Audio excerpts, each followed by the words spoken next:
Hello, my name is Nathan Richardson, and I am a native of Suffolk, Virginia. I'm a poet, uh, a, an author, and I do living history portrayals of Frederick Douglass.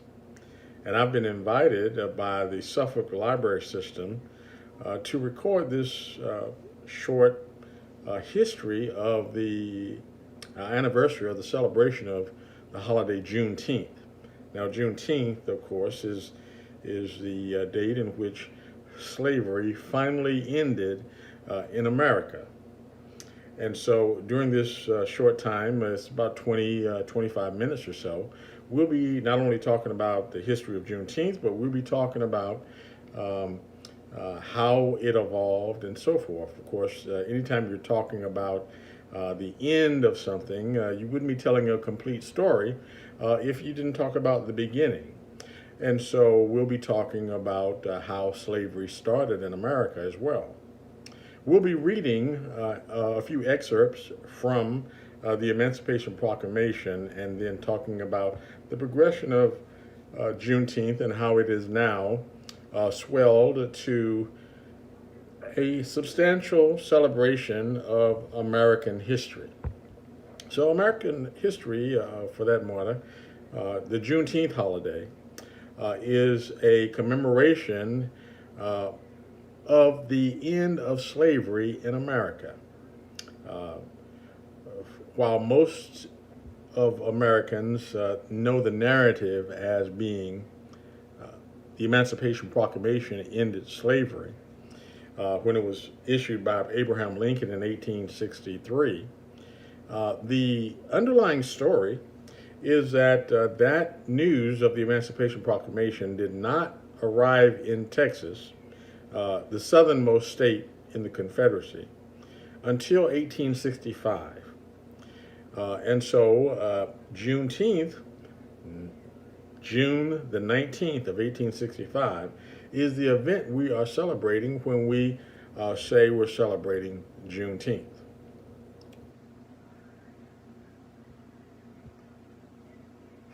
So I'm just making sure that my little notes here are available for me. And so the telling of that history, of course, starts with the beginning of slavery in America. Now, slavery in America started around the year 1619. And we just recently had a big 400-year celebration of the first Africans landing in America.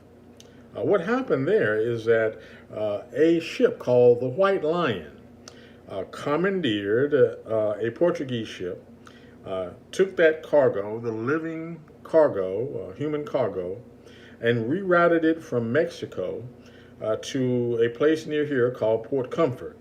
Now, Port Comfort is known as now as Fort Monroe in the city of Hampton, Virginia.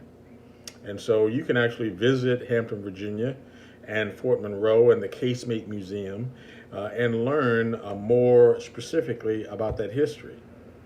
Now, for what happened when that ship arrived at Port Comfort is that that cargo was disseminated, and those 19 Africans, and they were Africans, they were not slaves when they boarded those ships in Africa, they were put into bondage. And when they arrived at Port Comfort, they were moved on to the interior of Virginia in colonies like Jamestown and Williamsburg. And those people were put into slavery, and some of them became indentured servants. And there's no record of any of them ever achieving their freedom. As a matter of fact, they are the first 19 of millions of Africans, mostly Africans, who would become slaves in America. Now, for another 250 years after 1619, the country used slaves to further its good, to build the country. They used those people as slaves as a means of manual labor, free labor. And for 250 years, there were people in America who were opposed to slavery. And they had an abolitionist attitude and fought for the abolition of slavery.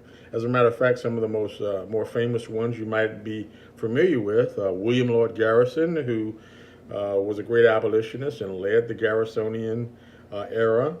The Quakers were certainly a religious sect of society who greatly supported the abolition of slavery. They actually teamed together with African Americans like Frederick Douglass, who I portray in Living History, Harriet Tubman, Sojourner Truth, and many, many others teamed together to, especially in the 19th century, for the abolition of slavery. And they somewhat influenced the country to come to a reckoning of itself that slavery had to end. And the Civil War was the final decision event that would decide the fate of slavery and whether it would continue in America in a social, legal, and economic sense. I mean, the entire country was absorbed with this brutal and unfortunate institution. So what we're looking at here as far as the end of slavery is that the Civil War, of course, started in 1861 with the first shots fired at Fort Sumter, South Carolina, and that began the actual armed conflict of the Civil War. It pitted Americans against themselves. The South, states in the South, seceded from the Union, and they started an armed rebellion. And of course, this lasted until 1865 and the surrender of General Lee. And almost 800,000 or more than 800,000 Americans were killed in that war. Now, there are three major things that contributed to the end of the war. These things helped end the Civil War and emancipate the slaves. The first of which, by the way, was another event right here in Virginia at Fort Monroe, which is basically the same place that it began in 1619, that General Butler, who was the man who was running Fort Monroe, wrote an edict, which was later adopted by Abraham Lincoln, saying that slaves or Africans who ran away from slavery were able to come to Fort Monroe and claim themselves or turn themselves as contraband of the war, and that the North would harbor them and protect them. And so that started a migration of many Africans running away from their masters and making their way to Fort Monroe. And there are many throughout our history. Martha Ann Fields from Matthews County was one woman who left Matthews County with 7 children and walked to Fort Monroe and claimed herself as contraband. Her children went on to become noted people. 2 of her sons, one went to Hampton University, the other to another institution, and one became a lawyer and the other became a state representative after Reconstruction. So you see this history is very, very rich. And so the final thing, of course, was, the next thing was that Abraham Lincoln, under the influence of Frederick Douglass and others, the generals, some of the generals around him, was convinced that all of these hundreds of thousands of colored people who had came to Fort Monroe and were still, abroad in the North, should be used in the fight in the Civil War. They would add troops to fight. Henceforth, they had only been used to carry supplies, fetch water, and things like that. But to give them actual arms and to let them fight was a monumental step for Abraham Lincoln to take, and it was a monumental step that eventually created a strategic and a literal advantage on the battlefield that basically overwhelmed the Confederates. Now, that, of course, by itself was not enough. Abraham Lincoln over much delay and thinking and deliberation, drafted the Emancipation Proclamation. And so that document basically freed the slaves and set the stage for the real end of the Civil War. We're going to read a little bit from the Emancipation Proclamation in just a little bit.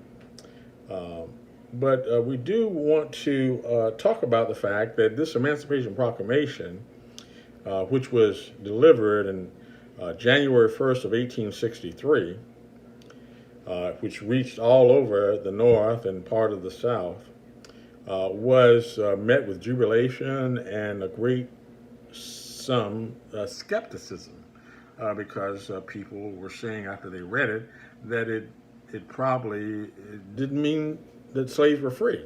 Some of them interpreted it that way. Now, the reason that the Emancipation Proclamation did not arrive in Galveston, there's a number of theories. Number one, that the messenger who was taking the word of the Emancipation Proclamation was killed and he didn't make it down there. The real reason, the most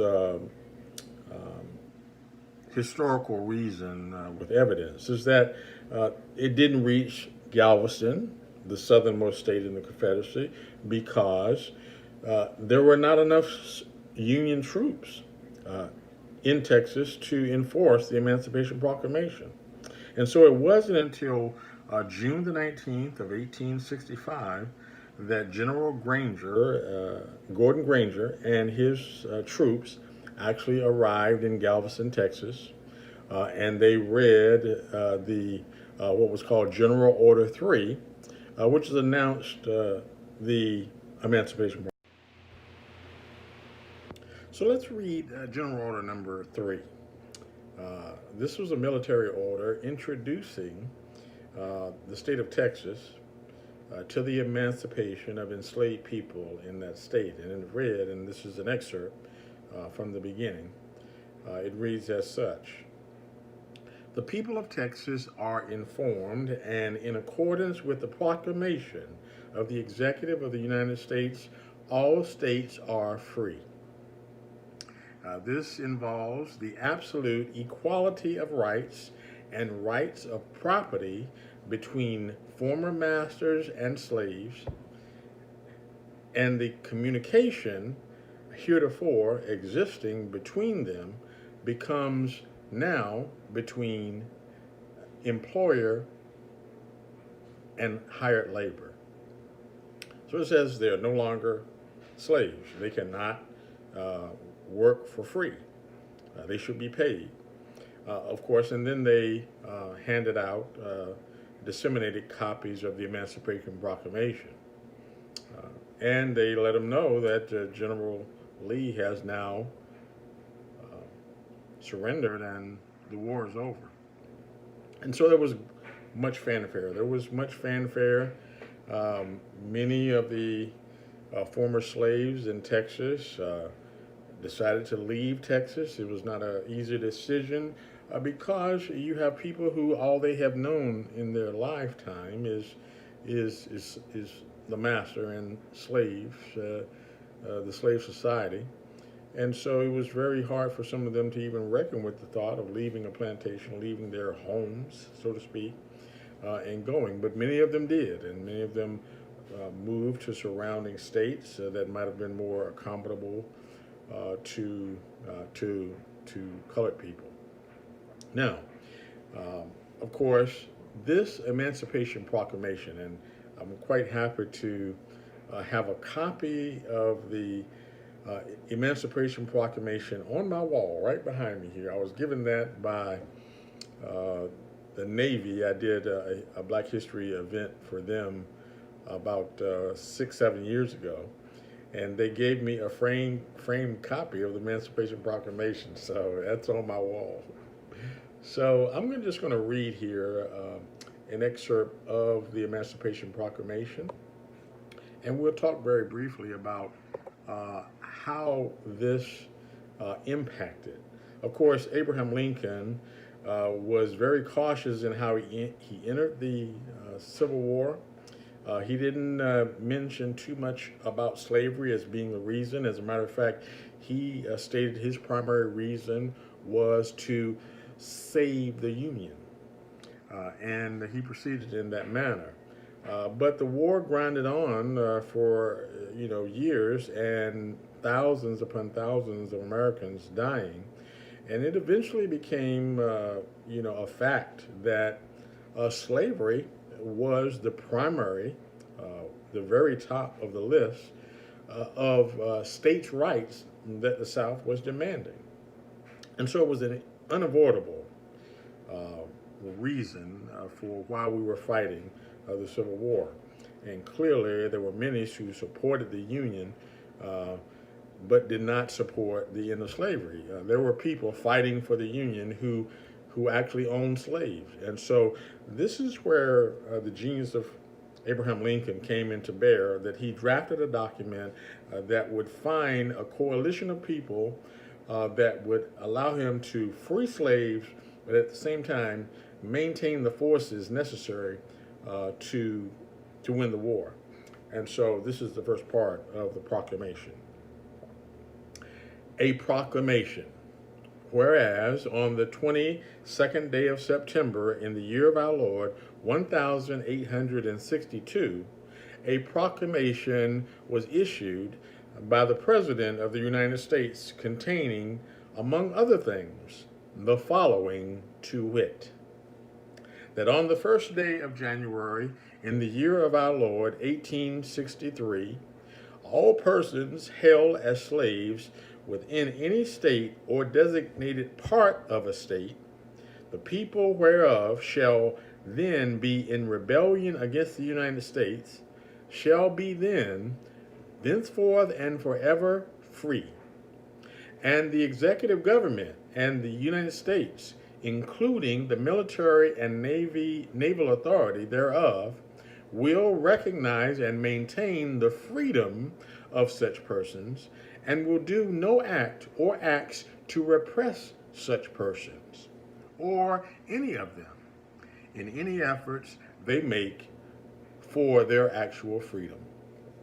And so, Abraham Lincoln is opening up this Emancipation Proclamation by making it very clear his intent to free enslaved people. Now, what he did next was the brilliance. And that was because there were people, there were farmers, slaveholders, masters on the side of the Union, he diced it up. He was very specific about who had to give up their slaves in this 100-day period and who did not. And so it says here, now, therefore I, Abraham Lincoln, President of the United States, by virtue of the power in me vested as the Commander-in-Chief of the Army and Navy of the United States, in time of actual armed rebellion against the authority and government of the United States, and as a fit and necessary war measure for suppressing said rebellion, do on this first day of January in the year of our Lord, 863, and in accordance with the purposes to do so publicly proclaim for all the period thereof 100 days, for the day first mentioned above, order and designate as states and parts of states wherein the people thereof respectively are this day in rebellion against the United States, the following, to wit: Arkansas, Texas, Louisiana, except the parishes of St. Bernard, Clemens, Jefferson, St. John, St. Charles, St. James Ascension, Assumption, Terrebonne, La Fourche, St. Mary, St. Martin, and Orleans, including the city of New Orleans, Mississippi, Alabama, Florida, Georgia, South Carolina, North Carolina, and Virginia, except the counties of Accomack, Berkeley, Northampton, Elizabeth City, York, Princess Anne, and Norfolk, including the cities of Norfolk and Portsmouth, and which accepted parts are, for the present, left precisely as if this proclamation had not been issued. So you're seeing that Abraham Lincoln is giving a pass for 100 days to those slaveholders who are fighting on the side of the Union. He's saying that by the time this war is over, you will also have to give up your slaves. You will have to divest yourself of this institution. And so this is how we are getting to the final proclamation that will end this entire travesty in America. Colonel Gordon Granger, with his regiment, went down to Galveston, Texas, read the Third General Order, issued the Emancipation Proclamation, and now we have Juneteenth. Now, Juneteenth, of course, over the years, over the past 150 years, has certainly had its high points and low points. And we are right now what would be considered a high point with an asterisk, so to speak, because unfortunately we can't get out as we normally do with this pandemic and this quarantine and celebrate in person the Juneteenth holiday. But over the years, Juneteenth has been celebrated during Reconstruction. It was celebrated and hailed. After Reconstruction, of course, there was a down period because after Reconstruction, when many in the South were able to regain power and the Jim Crow laws and such forced many of those people who had gained some position, those colored people, and were able to openly have businesses and celebrate their own holidays and rituals and customs, that they had to go and go into hiding in some cases. And so for that period of time, Juneteenth was just an event that was held mostly in rural communities, by riversides and things like that, where small groups of people got together and celebrated this Emancipation Proclamation arriving in Galveston, Texas. Now, of course, during the 60s, during the Civil Rights era, a resurgence of the Juneteenth holiday occurred in which African Americans were able to go back in the Sankofa fashion and reclaim their history and talk about it and celebrate it and commemorate the things that have happened and our contributions to American society. And so with that, Juneteenth has continued to become more and more a part of American society as we have more representation in society, in public office, in politics. We are able to have influence on what is decided about how we will be celebrating the history of America and what is read and understood about American history. And so we have the Juneteenth. Now, I wouldn't be remiss if I, in talking about Juneteenth and how Juneteenth has affected America, talk about how Juneteenth was brought here to this community of Hampton Roads. There's always the first. And in this case, not a lot of people knew about Juneteenth until a lady by the name of Miss Sherry Bailey brought Juneteenth to Hampton Roads, Virginia. And she actually brought it right here to Suffolk to start. She, for a number of years, held a Juneteenth celebration at events or venues throughout the city of Suffolk. One was uh, one of the parks right here in Suffolk, Virginia, in which every June she would hold a Juneteenth celebration and have music and food and talk about the history. And so she is really the person, and she's still doing it today, 20, 30 years later, uh, uh, talking about the Juneteenth. And every Juneteenth, she is part of some celebration somewhere. Although, the seed that she planted has become vast. People have picked up the torch from her. It's a little fire, and they hold their own Juneteenth torch. And so Suffolk is doing their own thing. Newport News has 2, 3 events. People all over the community of Hampton Roads, Virginia, are celebrating Juneteenth.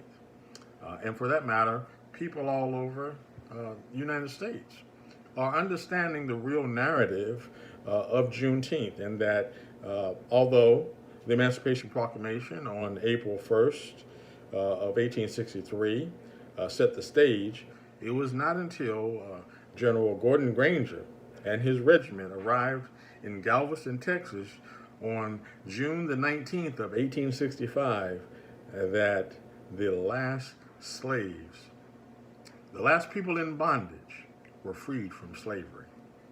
So that's the story of Juneteenth. And thank you for joining me during this little pandemic going on, and just talking about the history, keeping history alive. And hopefully you all will want to take part in whatever else the city of Suffolk and the library system have for you. They're going to be using the technology available, be it Zoom or be it Facebook Live or whatever, to invite you all to come in and contribute to the celebration with your poems, with your speeches, with what you know of the history. Anything you can contribute to the telling of this history is going to be appreciated and welcomed by the city of Suffolk. I think it's a grand thing that even in my lifetime, and I grew up here in Suffolk as a boy, am proud that the city of Suffolk tells the complete narrative. Thank you. I'm Nathan Richardson. Have a great day. Stay safe.